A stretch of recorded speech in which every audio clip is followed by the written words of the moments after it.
So allow me to begin by thanking you very much for agreeing to participate in the Hearts of Freedom project. We very much appreciate the participation of everyone who comes forward and agrees to share their story with us. It enriches the project. So thanks very much for accepting to participate. We appreciate it. So let me begin by asking you your name, please. Well, first of all, thank you for inviting me to this interview. Okay. It's an honor to be a part of this project. Okay. And my name is TIEN TRAN, T-I-E-N, TRAN. Mm-hmm. I was born in Ban Method in Vietnam, on the highland in the middle of the country of South Vietnam. Okay. And was that anywhere near the capital? About 300 kilometers to the former capital of Saigon. Yeah. Right. Okay. Do you have memories of your childhood and your adolescence in Vietnam? Well, I was born in the 60s, 1962 actually, and growing up in the South Vietnam. And of course, as you know, through the few decades, Vietnam was where they have the civil war between the North and the South. And of course, growing up in that environment, we experienced a few, fighting between the two, regimes. And growing up in that situation, I myself experienced the Tet offensive in 1968. When I was only about 6 years old, right. And seeing the North, communists, from the North, they went to the South and fighting, and they took over a few cities for a while, and that's what my first experience growing up with the war. Right. And after that battle, and when the South regain the power, we moved to another city, to the bigger city from the village. Okay. Did you have brothers and sisters? I'm from a family of 10 children. Okay. I am the second one, the oldest. Second oldest. Second oldest, the oldest boy in the family. Okay. I have a bigger sister and 8 other siblings. Okay. What did your father do as a career? Before 1975, he was working with the former regime in the communication. And my family also had the coffee farm. And my mom was doing the trading with the beans and rice and all those products. Right.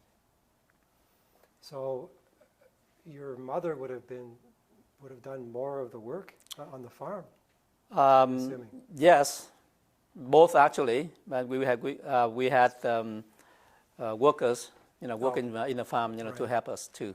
Okay. And I'm assuming that maybe your brothers and your sisters and yourself would have helped out as well.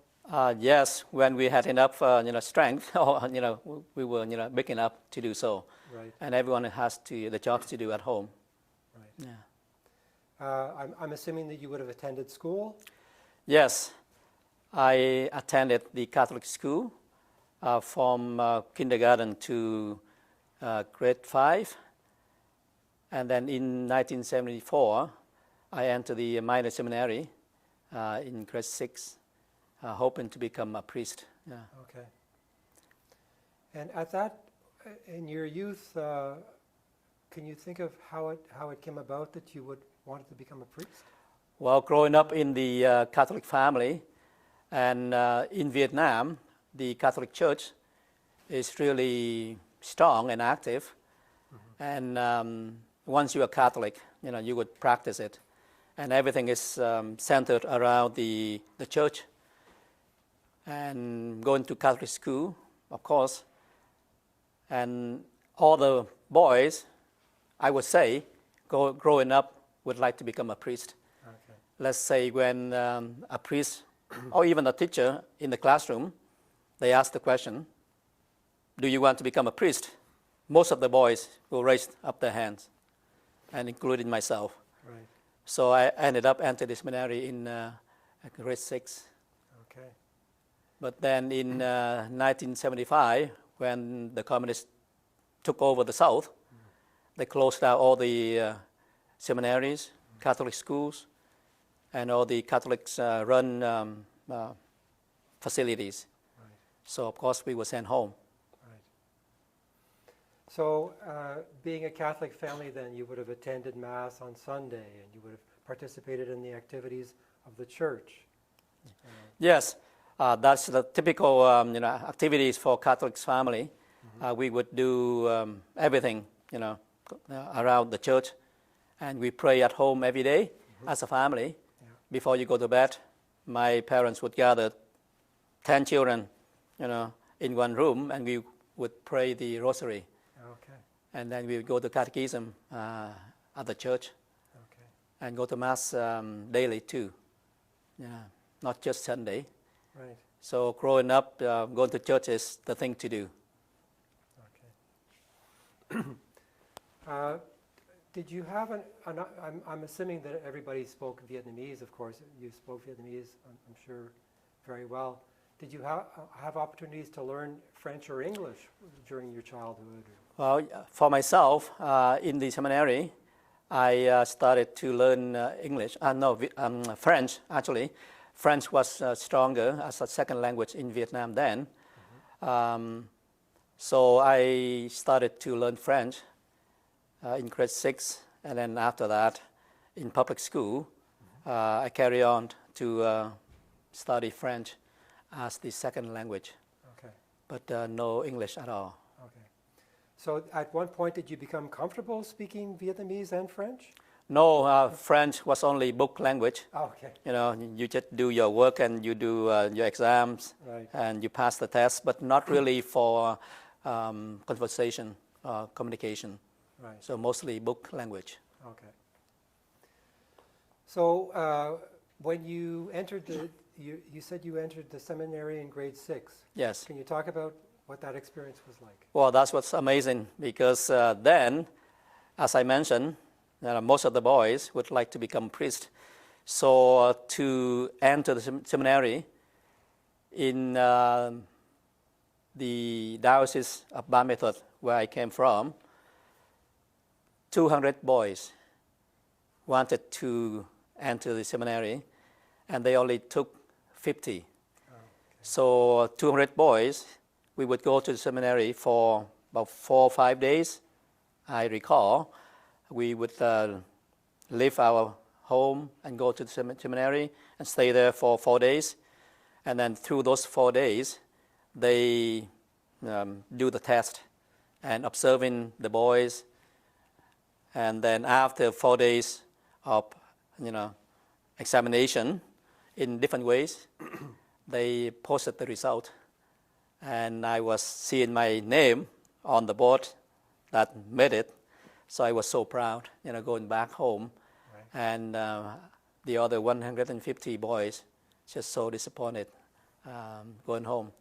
Yes. And from then on, my family was also really happy because I made the cut to enter the seminary. Yeah. Right. Can you talk a little bit about I don't know how long your experience was in the seminary, but can you talk a little bit about? Well, even that at that young age, 11, 12, but 1 year in the seminary, it was a wonderful formation. I learned, I would say, mostly the discipline in life, to be tidy, to be orderly. Even now, that formation in 1 year is forming my behaviors in life. I am a person of tidiness and keeping everything in order. So that beside that, the spiritual formation is amazing. That would just last throughout my life. Even after 1 year, when the communists, closed down the seminary, that formation still being a part of myself in a big way. Right. Until when I came here, and the idea of becoming a priest, came back once again because of that 1 year in formation in the seminary in grade 6. Okay. And were you taught you would have been taught by religious officials, I'm assuming? No, the diocesan priests. Oh. That was the diocesan seminary. Oh, okay. For the diocese of Bamethot, where I came from. Do you know if there were any schools, any religious schools in South Vietnam that would have been responsible, that the Jesuits would have been responsible for example? Before 1975, education, was big in the Catholic Church. So the Catholic Church was running a lot of, famous schools, Okay. Of many religious orders. Okay. Like I myself, I went to the Catholic school run by the La Salle, brothers Okay. from France. Right. And there were many other schools running by the Jesuit, Don Bosco, religious orders, even the Franciscan, and many others. Right. So I should ask you, so it sounds like you were in the school being taught your religious studies for 1 year. Mm-hmm. And how old would you have been by then?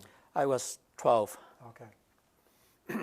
So can you talk about what happened to you after that in terms of Well, studying? after the communist government closed down the seminary and all the Catholic schools, of course we had to go to public school. But in that situation, after 75, life was totally different. We lost all the freedom, and we were so afraid of the government, and we were not allowed to gather, in a big crowd at all. And everyone was really fearful of the authority, and no one trusted anyone. And the communist ideology is to make everyone equal, because they think that everyone should be equal. So they were trying to make the people in the South equal. So they would go to the healthier families, the wealthier families, the middle class and the higher class. They would take all the stuff, the things the people were owning. And even myself, in my family is a middle class family. And of course, as I said, my mother was doing the tradings of the beans and rice, and there were quite a lot of supplies for the trading, and they came in, they took everything. And I remember my mom and my dad, they were crying and begging the police to leave some rice for the children, 10 children. Right. But they took everything. So we kind of lost everything then. And I remember, after that, food was so scarce, not enough food. The rice we have to mix with other things, and it's not as much like before. Right. So the first thing they did, they would just took the thing from those who had more than others.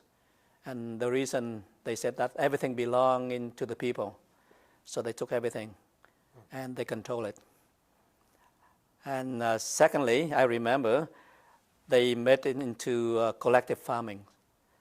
My family had the coffee farm, so they would make all the owners become workers and go around to work on the farm. Mm-hmm. And at the harvest time, the government would take everything, and they gave the owners some, portion, like paying salary. So in reality, the owners of the farm became workers. And of course, for the first year, the harvest was not too bad. But the second year, there was no incentive to work, so all the owners didn't work hard, even destroy the crops. So the second year, the crop was so little. And after that, they didn't collect enough. So they learned the lesson a wee bit, and they gave it, the farm back to the owners. And they said, okay, now you can farm on your land, but you have to sell to the government a certain amount at the end. And then at harvest time, they would go and estimate whether the crop is good or not. If you have a good crop, you have to sell to the government more. And then that was the case. And again, the owner said, well, if you work hard and you have a good crop, the government took everything anyway. So again, they didn't work.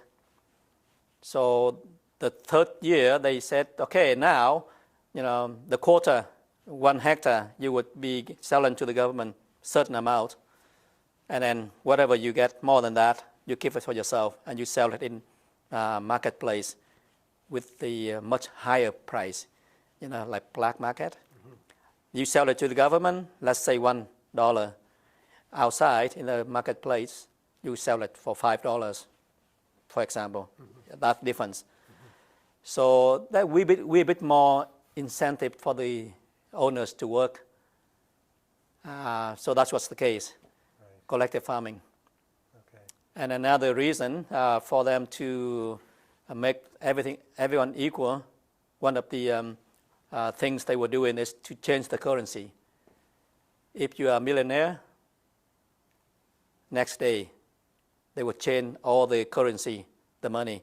Each family was only allowed to change certain amount for the new currency to make everyone the same.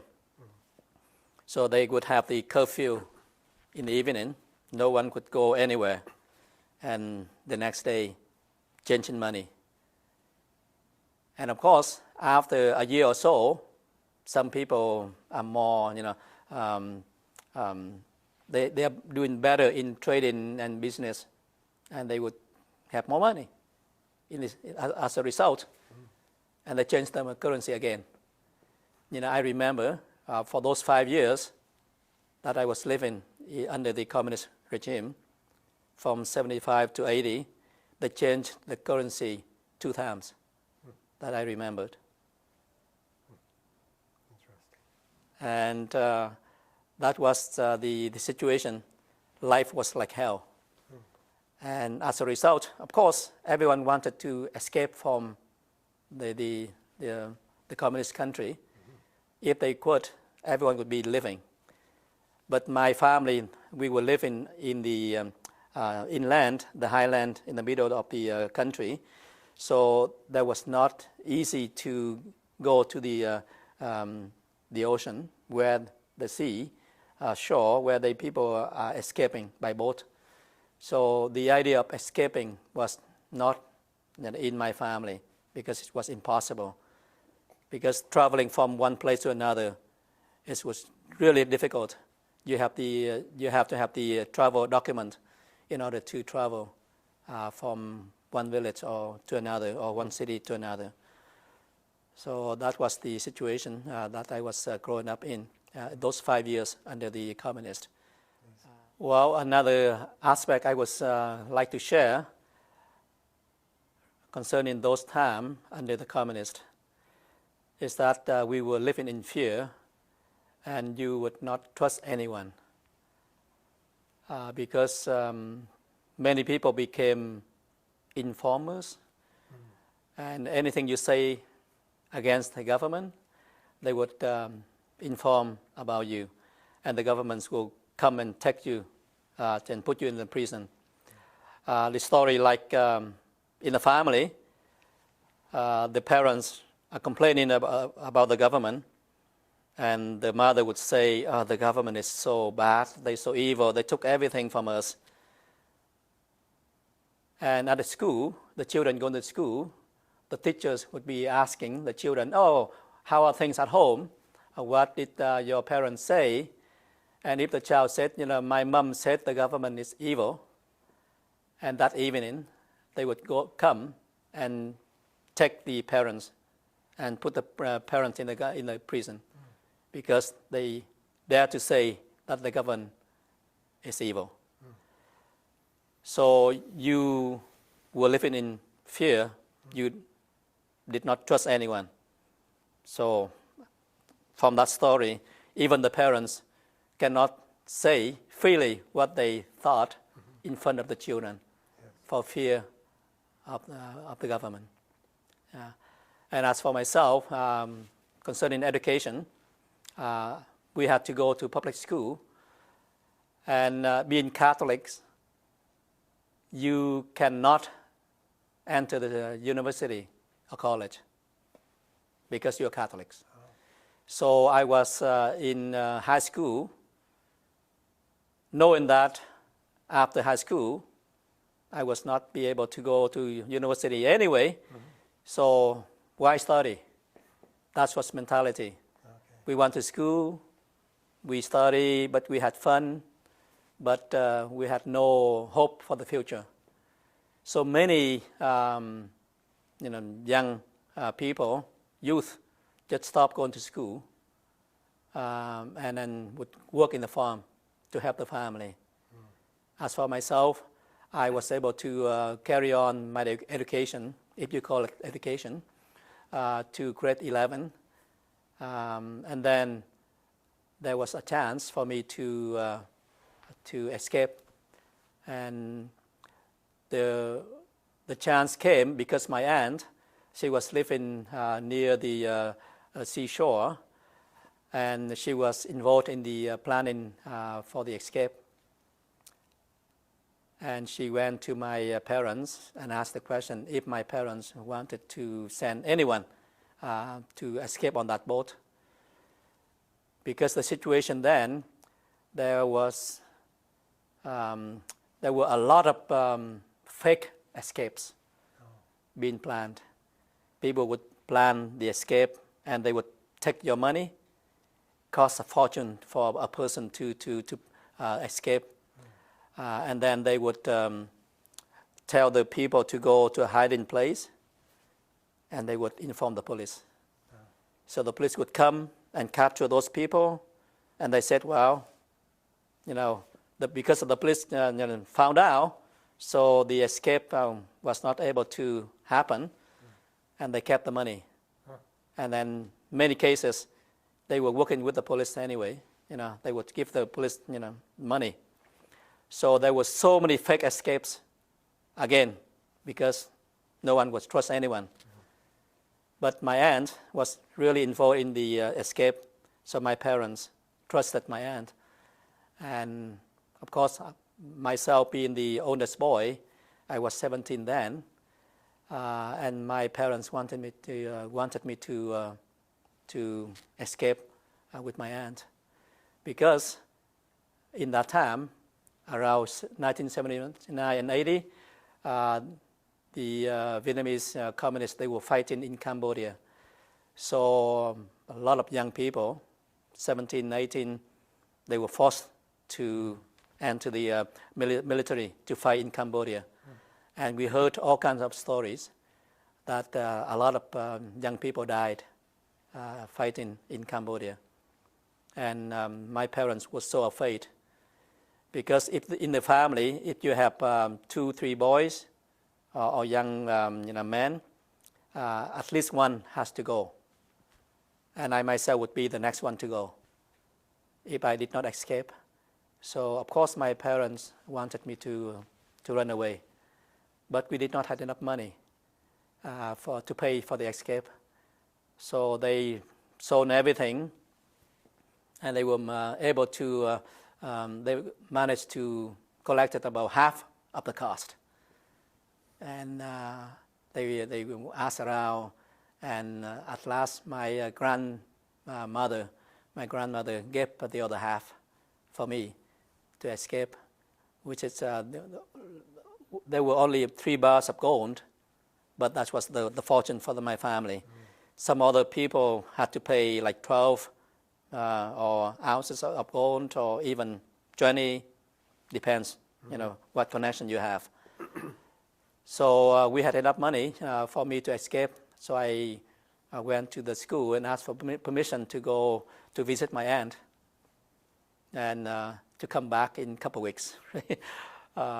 So we went. I went to the place where my aunt was to get ready to escape.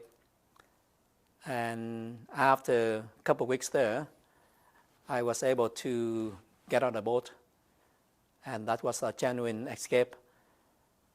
But my aunt was left behind, the one who was planning the escape. I ended up to go on the boat with another aunt and a cousin. So we escaped from Vietnam on the small boat, and that boat was about 11 meters long and about 4 meters, wide.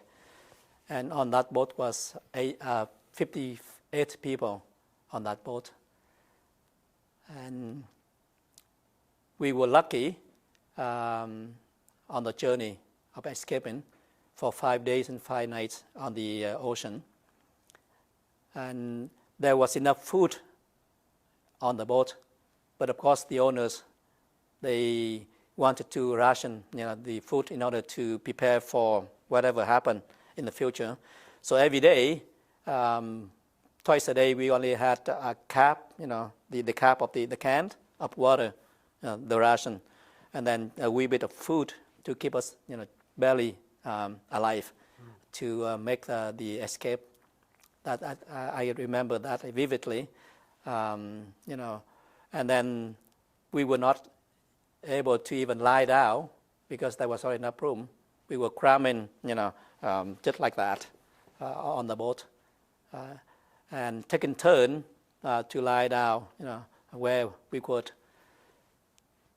And after 5 days and 5 nights, we came to Indonesia, one of the islands in Indonesia. And actually before that, we met the oil trail at the middle of the ocean. And we saw that trail, on the horizon of the sea. And we were, of course, heading to that oil trail. And they gave us some waters and some food, and they pointed the way to the island of Indonesia. So we went there. We came to the island, Kuku, that's the name of the island. And there was the ship, Norwegian ship. They were picking up the refugee from that island to the bigger, island, to the refugee camp, Galang, Indonesia. So we got on the ship. We didn't have to go to the Kuku Island. And then we went to Galang, Indonesia, the refugee camp there. And we were staying in the barracks, in that camp. There was about 12,000 refugees then at that time. And we were waiting to be interviewed with whatever group, whatever country came to interview the refugees. But I myself, I was hoping to go to the States because I had 2 cousins who went to study in California. And they promised that they would do the sponsorship for me. They were trying to do the paperwork and everything. So after a month in the refugee camp, the Canadian government came to interview the people there. And they wanted to take myself, my aunt, and my cousin only a month after arrival to the camp. But we refused. We said because we were waiting for the sponsorship from the States, that my cousin said they started that process already. And so we were waiting for the papers to come. but the papers never came. And 3 months later, the Canadian government came again. They came every 3 months. And this time, they were so good to accept us again. And we said, yes, we'll go, because we don't know whether the papers were going to come or not. So we agreed to go to Canada. And then after 5.5 months in Galang refugee camp, all the paperwork were done. So we were able to go from there to Singapore for the transition. And we stayed in Singapore for a week or so. And the plane, took us to Canada. And arriving in Canada, this was an amazing experience. We landed in Quebec in late November of 1980. And then it was snowing already in Quebec. In refugee camp, all the stories we heard about Canada was very cold. Even the stories like the 6 months daylight, 6 months, night. And if you go outside in the winter, if you don't cover your ears and your, nose, it will break off. And we were really scared of going to Canada. But even then, we accepted to come because it's better than staying in a refugee camp. So even the first choice was the States, but Canada accepted us, so we came. And then arriving in Quebec, looking down, everything was white. I said, wow, the story was right about Canada. Yeah. Getting off the plane in Montreal, I think, that was the airport. And the people came out and welcomed us, and they gave us the winter coat. I remember I myself, was so tiny, swimming in that, big heavy coat with the fur, with the hat on top, and then the garbage bag, the black garbage bag, full of clothing, long johns and sweaters and clothing, for the new arrivals. Can I ask you? I'd like to go back to when you were in Galang. Mm-hmm. Could you describe a little bit about what the conditions were like? Did you have enough to eat? Did you have a place to stay? Yes, we stayed in the refugee camp. They had the houses, like the long houses, like the military, camp, mm-hmm. the barracks, right? Mm-hmm. And then we allowed certain space in that barracks, living next to the other families. And the food, the United Nations, they send the food, mostly canned foods, and then dry foods. And there was no, veggies, and that was, very, expensive then, if you had the money to buy. There was enough food, and we were able to go to class to take English, the languages, or for that matter, French, if you were going to France or other countries, and you would learn the language of that country. So I myself was going to class to trying to study English. But in that situation, I remember I did not have intention to study hard at all. I went to the class and just sleeping in the class, not really studying. But most of the time, I would just skip class and go to swim in the ocean, in the camp. Mm-hmm. So after 5.5 months, I didn't learn much at all. So I arrived in Canada, no language, no English at all. Remember, the first experience when people were telling us things to do, speaking English, and the leader was leading us to another place after we arrived in the airport, and the person said, something, pardon me, somebody was saying something, and the person said, pardon me, and I said, maybe, pardon me is follow me, so just follow that person. Such experience like that for the language, the new language, and then trying to learn the language, going across the, driving on the street, seeing the sign, body shop. Wow, here they fix your body, like the human bodies. We never know that is for the vehicles and cars and so on, body shop. But that was the experience of learning. Mm-hmm. We were looking around different signs and trying to guess the meanings of the language. But funny stories like that happened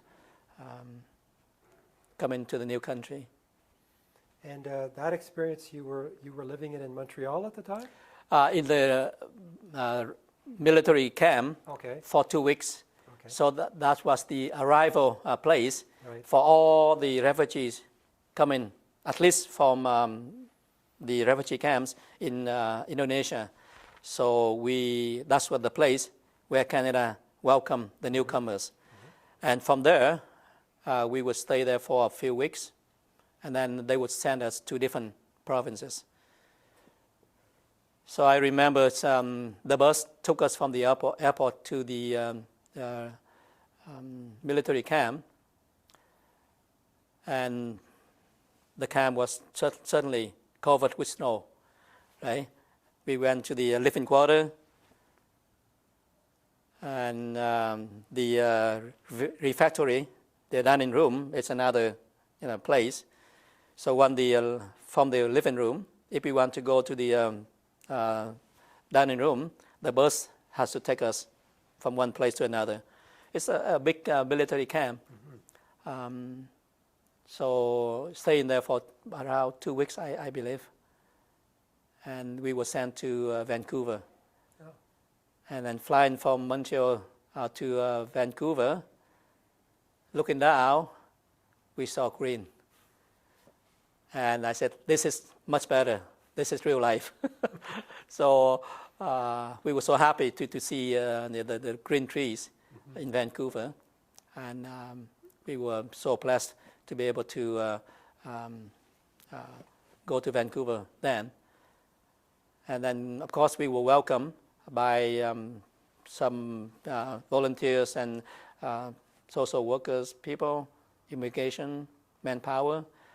And they showed us to the motel. So they sent us to the motel. Then we stayed at the motel across Metrotown on Kingsway. So there we were staying for a few weeks, and we were instructed to look for the place to live, to rent. So we were just asking around, the people who came here before to help us to find a place to live. So my aunt, myself, and my cousin, he was only 6-7 years old, and my aunt was about 27 then. I was turning 18. So we lived mostly in the basements, for a few months, and then moving here and there. And every week, on Friday, we would go to Manpower on Seymour Street to receive our allowance for the week. And then we would go to the next door, immigration services. And I still remember a few people working there now. Stella Nhung, she's still helping people now even in many ways. So we would use that allowance to live for a week. And I myself, as a teenager, remembering coming to a new country, new culture, new language, totally strange, and the weather was so cold. So the thing we was doing was just to get together, to support one another, and to have at least some joy and some fun, speaking our own language, and hang around with one another. And being a teenager too, living home for the first time, away from the guardians of the parents, and of course seeing the freedom that I was having, not being controlled by my parents.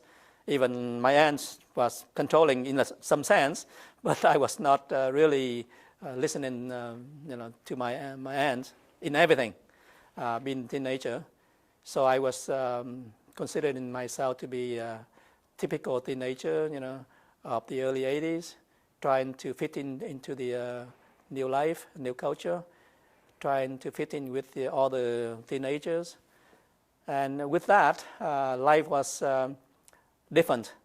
I myself live in home, of course, homesick and everything, and not really having the incentive to study because it was difficult, it was hard. So I went to school to learn English and to make a new life in the new place. But mostly, we were just trying to hang around with one another, the teenagers, on the weekends, and partying, drinking, smoking. I was smoking then, even from the refugee camp.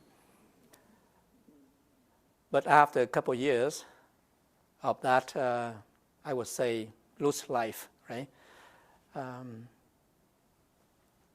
Not knowing what the future, was, going to be. On the weekend,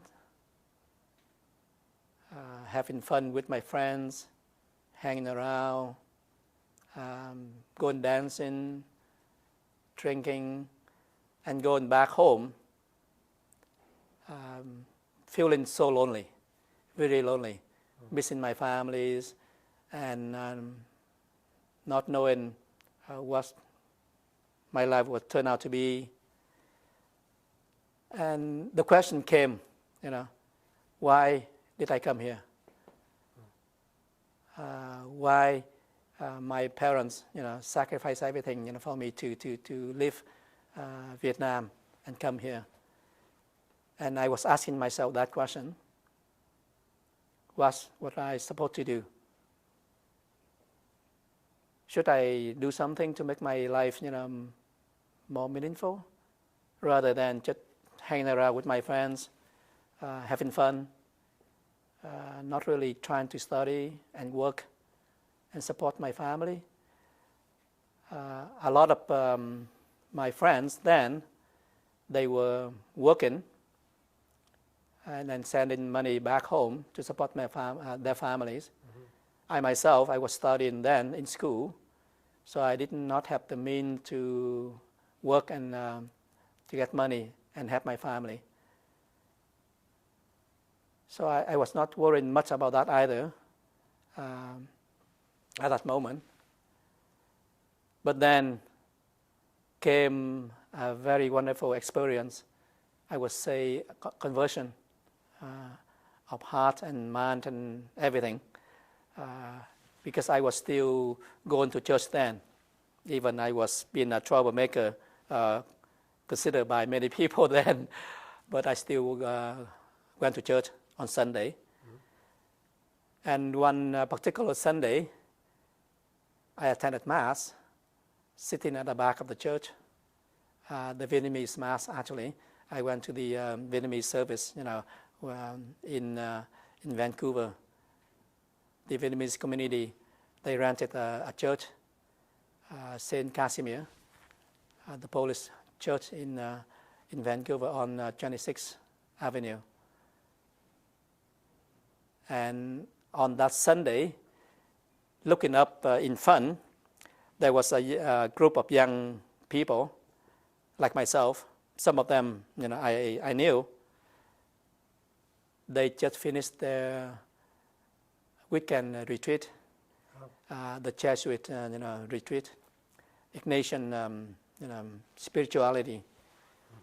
There was about 15, 17 young people attended that retreat, given by a Jesuit priest coming from Portland, Oregon, Jesuit Center. And looking at those young people, I saw in them some kind of joy. They seem to be happy and, of course, holy. And looking at myself at the back, just trying to attend Mass and fulfill my Sunday obligation and then carry on with my life.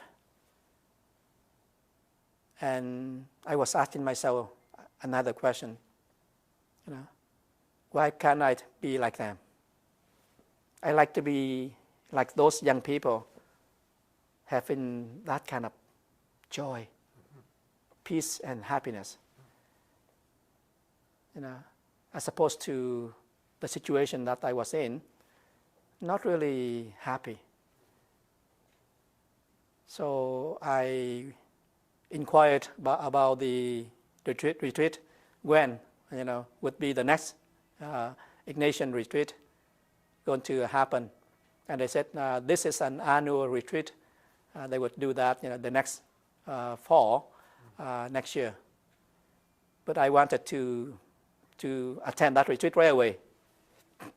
So I inquired about such retreat, where would they have that retreat. And they told me that, that's one in Portland, Oregon, during the Christmas break. So right away, I applied and registered to attend that retreat in Portland, Oregon for the Christmas retreat. So I bought the bus ticket to go. It's what, of course, December was snowing too. Remembering, sitting on the bus and going to Portland, Oregon, about 6-7 hours trip, I believe, and seeing the snow outside, leading me to the retreat center, and that was a wonderful experience. That retreat, there were about 30 young people. Young adults attending that retreat in that environment. It's like heaven, I would say. Looking out from the center, the trees, hanging down with snows, icicles. So beautiful, it's so amazing and peaceful. And then listening to the talks, the spiritual talks from the retreat master. And I said, I wanted to be like the people who are spiritual, and to be happy like this.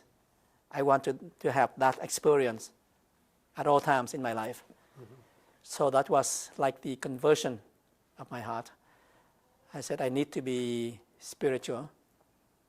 I need to think about my life, what I should do for the future, to make a difference, first of all, in my life, and to make a difference in the lives of the people around me, and the place where I am living, Vancouver, Canada, the country that welcomed me to live in.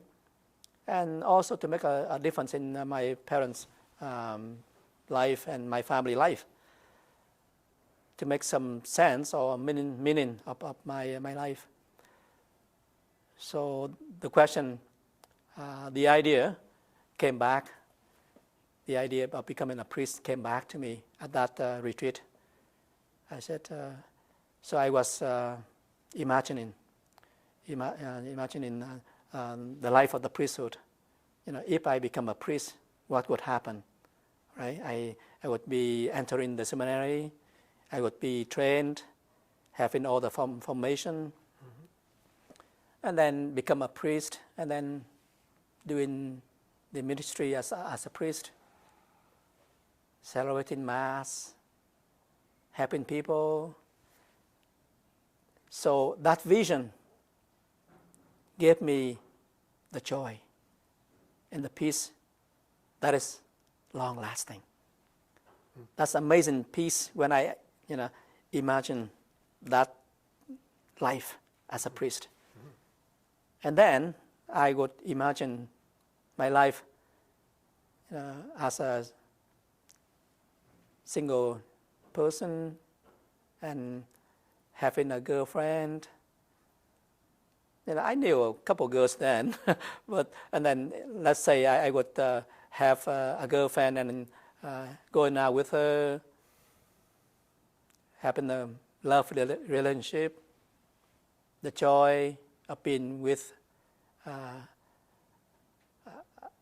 girlfriend, and then eventually, let's say, finish my education, hoping to become an engineer, a doctor for that matter, get married, having children. But that life would not give me the real peace and joy. Imagining that kind of life with a beautiful wife, good job, beautiful children. But it's not really giving me that joy and that peace and that excitement as a priest. So that was my discernment, to lead myself on that road, searching and wanting to become a priest. So right after that retreat, I came back and I contacted the parish priest and told him that I would like to become a priest and asked him to help me. So he allowed me to come and stay with him in the rectory. So I came to stay with him for a few months, preparing myself. So I would go to night school, finishing my high school requirement in order to enter the seminary. So that was the total change of my life. Not hanging around with my friends, the troublemakers anymore. I would go to church, every day, studying at night, working. I was working during the daytime too, making some money in the restaurant, doing different jobs, right? Busboy and then waiter, different jobs to make some money. And then I was able to finish my high school requirements, and I asked the priest to take me to the seminary at Christ the King in Mission, BC here. And I applied to enter the seminary. So in the fall of 1984, I was accepted to enter the seminary of Christ the King. So I entered the seminary to start the formation to become a priest. So I stayed there for 4 years in the seminary of Christ the King, studying philosophy, the first 4 years of university. And after that 4 years at Christ the King, I was sent to St. Peter's in London, Ontario, to carry on the formation, studying theology, another 4 years of theology. So after 4 years of theology at St. Peter's in London, Ontario, I was ordained as a... No, actually, I had a year of internship, a practicum year at the parish, St. Mary's in Vancouver. So after a year of internship. I was ordained as a deacon, and then carry on my formation for a few more months. And I was ordained as a priest for the Archdiocese of Vancouver in May 22nd, 1993. I became a priest. And since then, I have been working and serving the Archdiocese of Vancouver up until now, 27 years now, after my ordination. So after my ordination, I was sent to Holy Rosary Cathedral as the assistant priest there, and I was made the MC, the Master of Ceremony for Archbishop Adam Exner, going with him to do different celebrations all over the parishes in the Archdiocese of Vancouver. So I got to know all the churches in Vancouver, traveling around with the Archbishop of Vancouver, Adam Exner. And after 4 years at Holy Rosary Cathedral, I was made the pastor of St. Anne's Parish in Abbotsford, the first time I pastored. So St. Anne's was my first parish. So I stayed there for 6 years as the pastor. And after 6 years in Abbotsford, I was sent to study liturgy, to do further studies in liturgy in Munderland, Illinois, near Chicago. So 2 years studying there, I came back to Vancouver, and I was sent to another parish, All Saints, in Coquitlam. So I stayed there for 10 years as the parish priest there. And at the same time, I was made the director of the liturgy for the Archdiocese of Vancouver, the position which I'm still hold right now as the director of liturgy for the diocese. So after 10 years at All Saints in Coquitlam, I was sent here, sent to St. Matthew's in Surrey, and I have been here for 5 years now. So that is the my priesthood up until now, the journey, and it has been wonderful. I'm so happy, and I love being a priest. I couldn't change it for anything else. You know, if you would offer me $1 million or $1 billion and introduce me to a beautiful girl, the mistress of Vancouver or Canada, to be my wife, I would not take it. I still remain a priest because I'm so happy as a priest and doing what I am doing right now, because I trust that this is my vocation in life. This is my calling that God would like me to do. Because being a priest, I don't just work for the people in the church, in the Catholic Church, but I have the chance, I have the opportunities to do many wonderful things. For instance, I'm able to help the poor in a great way. Talking about that, I'd like to share with you that I have been doing the medical mission, bringing medical team to work in Vietnam to help the poor in Vietnam for the last 25 years.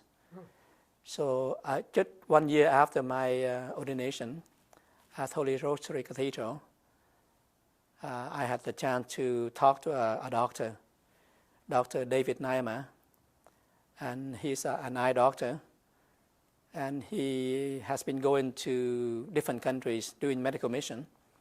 So in the meeting, we were chatting and talking about different things, and he was sharing about his medical mission in different countries, Africa, Mexico, South America, and so on.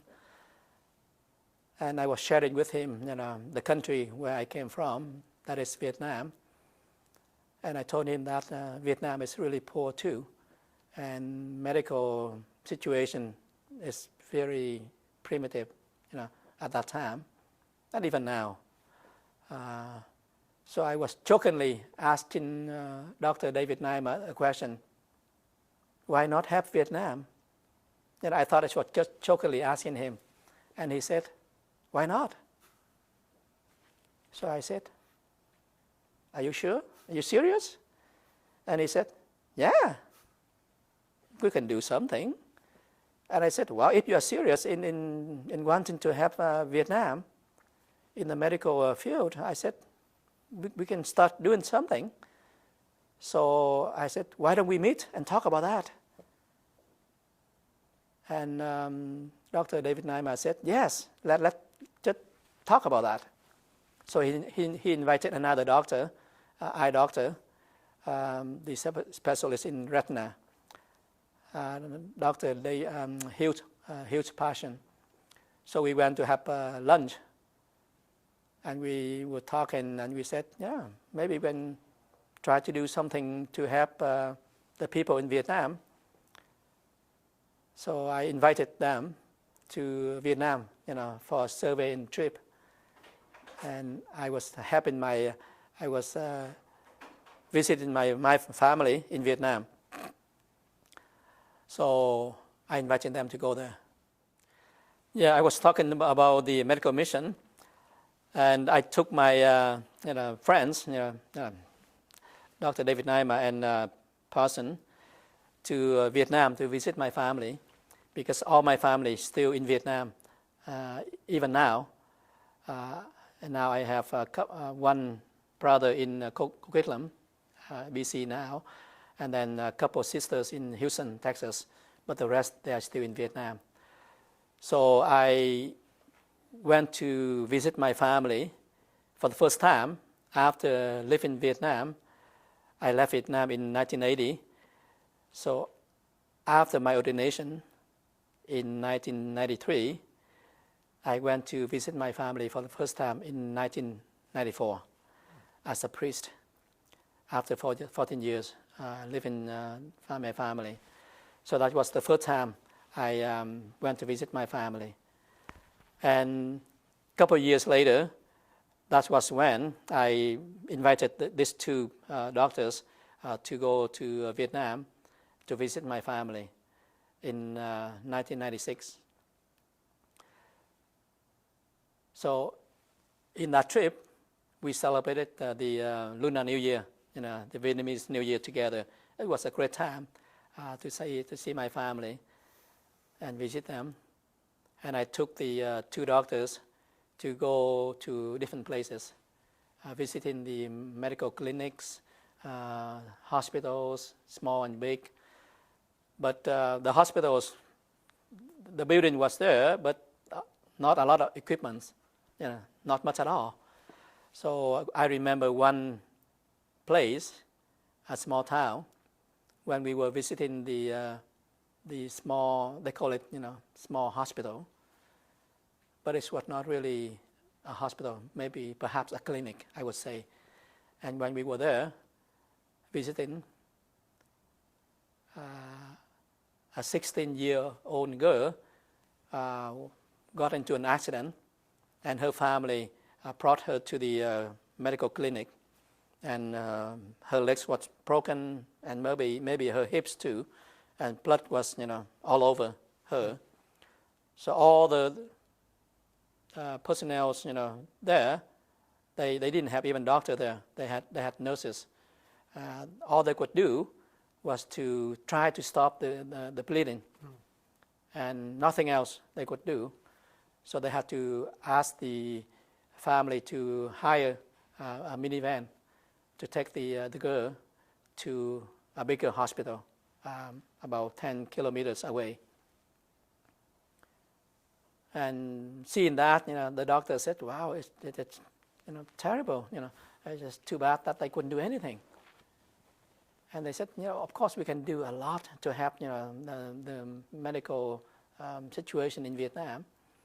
So after a few experiences like that, after the trip, we came back to Vancouver, and right away we arranged a gathering We invited a few fans here and there, and we had about 70 people at the restaurant, and we introduced the idea of helping Vietnam by conducting medical mission, bringing medication and helps to Vietnam. So at that first meeting, we collected about $15,000 already. And then we planned for the first trip right away in 1996. We planned a trip, and we went yearly. From then on, we have at least one medical team going to Vietnam for 2 weeks. And for 2 weeks, we would be going to the remote areas, villages, and we would work with the local people there, mostly the religious sisters, or sometimes the priests or the local volunteers, and they would be gathering patients. Depends on how big the team is, and we would tell them how many patients we can see for a day, so they would have the patient on the list before we came.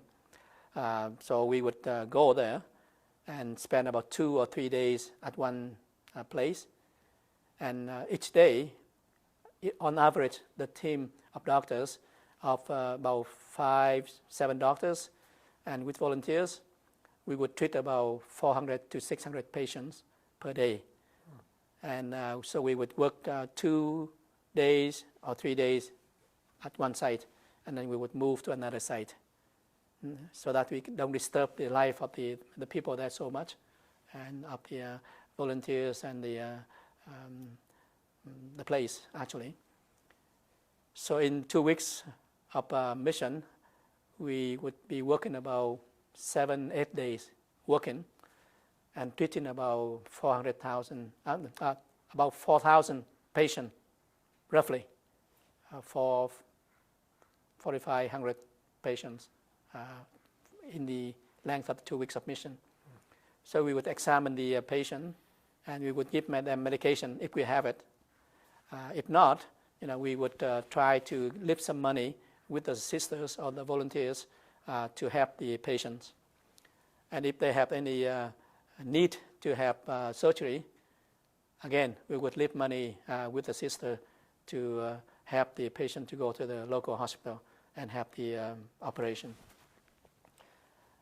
And for the first few years, we would do cataract surgeries, arranging at the end of the mission. We would work with the hospital where there's facilities to perform cataract surgeries.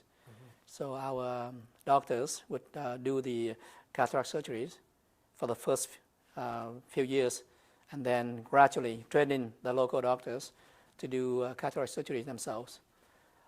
So eventually, after about 10 years, we don't do surgery anymore. The local doctors would do it, and we would pay them.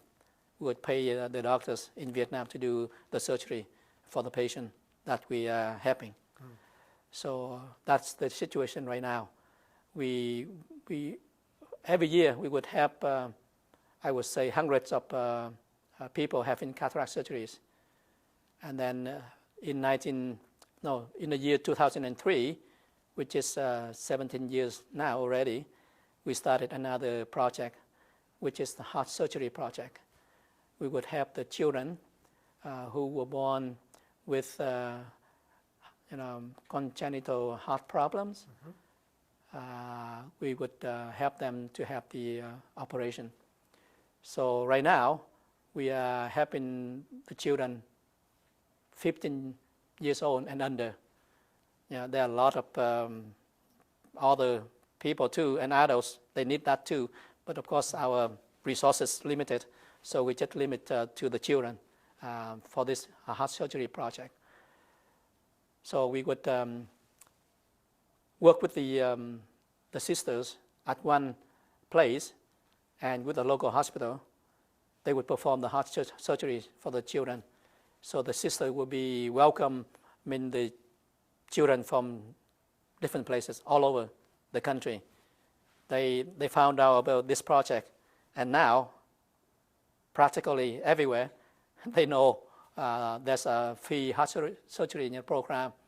So they would contact us and the sisters, and hoping to be to have the surgery. So at any given time right now, the sister would have the waiting list of the children wanting the surgery. So when we have enough fund, we would send the money right away to the sister, and they would allow the next child on the waiting list to be admitted to the hospital to have the operation. And so we ask people to donate to help the children. Per case, average $2,500 for heart surgery. So this program is so successful that many people would like to assist and to support this program. So every year, we are able to help about 100 children having heart surgeries, and a few more hundreds for cataract surgeries. So that's the ongoing project that we are doing. And the other project is bringing the medical team to work for 2 weeks. So with that, every year here we have the annual fundraising event to raise funds to support this project. And right now, we are still planning for the next, the upcoming medical mission in July. But with this COVID-19, we're not sure. We may have to cancel it eventually. But we still, carry on this project by sending the resources to the people in Vietnam to help the poor patients. Right. And that is another work that I am able to do as a priest in my capacity. Yeah. And I'm so blessed to be able to do that and have the chance to do that here in Canada. When many people still suffering so much in Vietnam right now. Even the situation is changing and then becoming better, but it's still, we need to be much better in order for the people to have a good life. And after all, to have the freedom to live their life, with the dignity as human beings. Yeah. A concern to my family, somehow I don't have the means or the urge or the desire to sponsor my family here, because I think that they are doing okay there. Yeah, they're not starving. Yeah, their life here there is fine. Are supposed to come here to Canada now.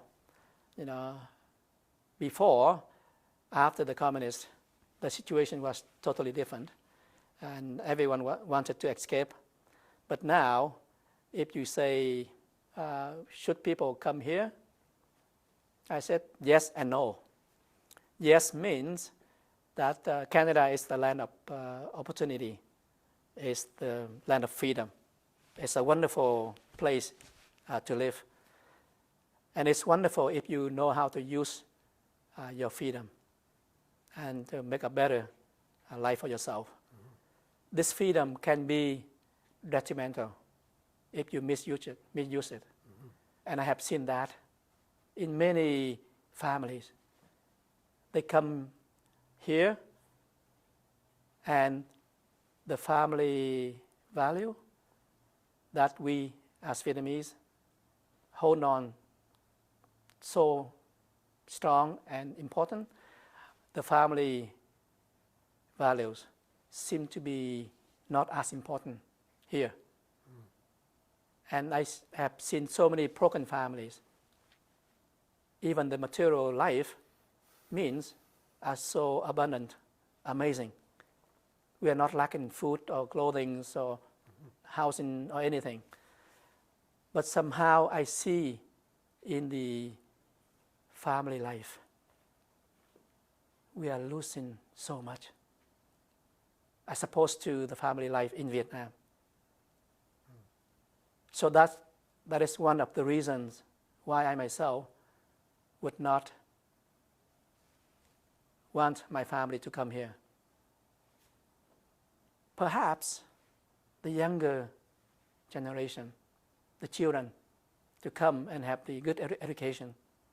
But even then, I have seen, young people, young adults coming here because their family have the means to send them here. And again, they use the freedom to not to study and not to live a good life, a meaningful life. So this country is a wonderful country.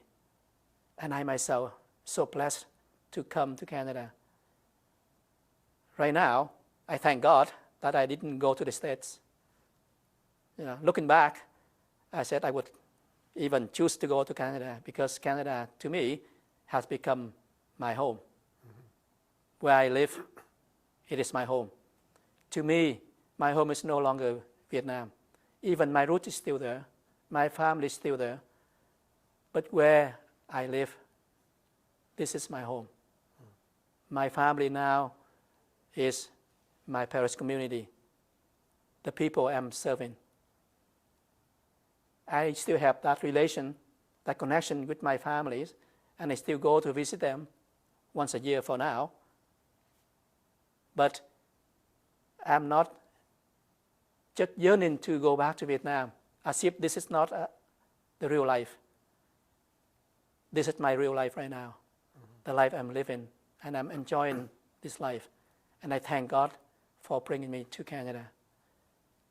And I'm so blessed that by the grace of God, I was able to turn around my life with that conversion experience in 1983 and truly use the opportunities that Canada provides for me.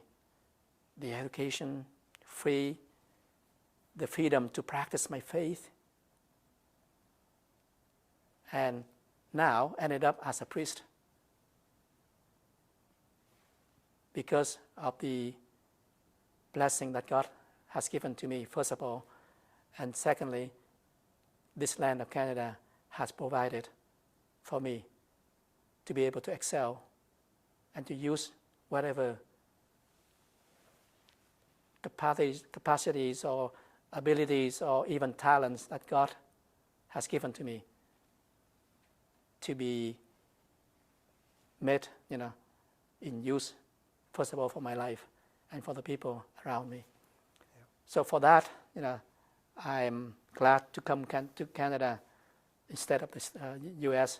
I don't know what happened to me. If I went to the state, maybe a troublemaker, who knows? But here, I ended up a priest and to be able to do many things that I'm enjoying. And I have the peace and the happiness in doing so. And again, talking about this land, it's the land of opportunities. But it can be the place that would bring you not what you are looking for in your life. Because you are not using your freedom properly.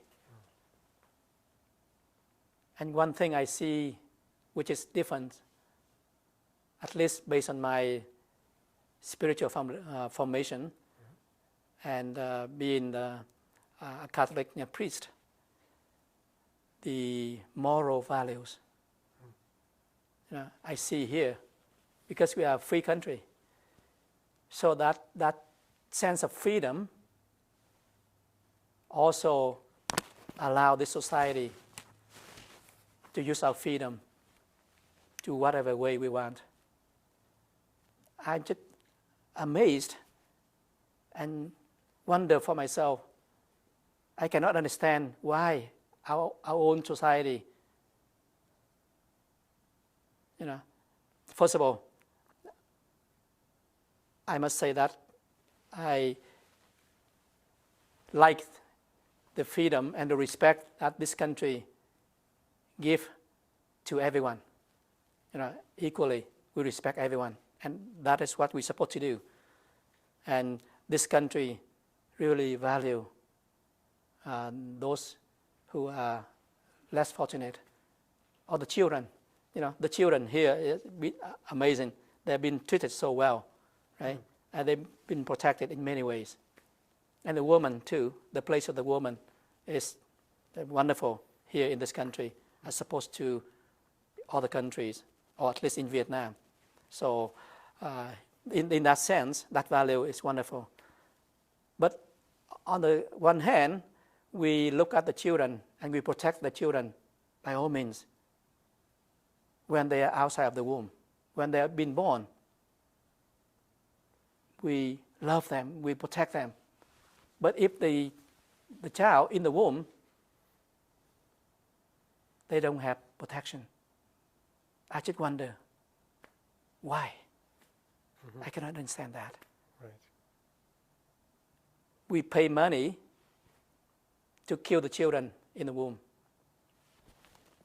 Once they're out, few seconds, they are protected by all means. But when they're in the womb, we can kill them. Yep. That is something I see in this country. It's so terrible morally. That's what we would not. Even in Vietnam, that's happening too. And with the communists, it's terrible. But it's the value as Vietnamese families. We would not accept such terrible, immoral. Yeah. And the family lives, again, it's not really as good as where I came from, I would say. Okay. Did you have anything else? And in the end, perhaps, looking back at the experience coming to Canada as a refugee, I must say that the situation in Vietnam in 1975, it was a terrible happening to the country, to the people of the South. But God is working in a mysterious way, because of that terrible situation. People had to escape, had to leave their family and country, but many people ended up in a better place, like myself, to be able to live my life, fully, and I would say better in many ways, as opposed to Vietnam, if I still stay there in that way. So that experience allowed me to live the country and to explore the future with many opportunities available in this country. And I'm blessed to be here in order to be living in this wonderful country. And I pray that this country will continue to be charitable and loving and caring and welcoming everyone. Right. And so that we can live in the wonderful country. Yeah. Okay. Thank you very much. Thank you.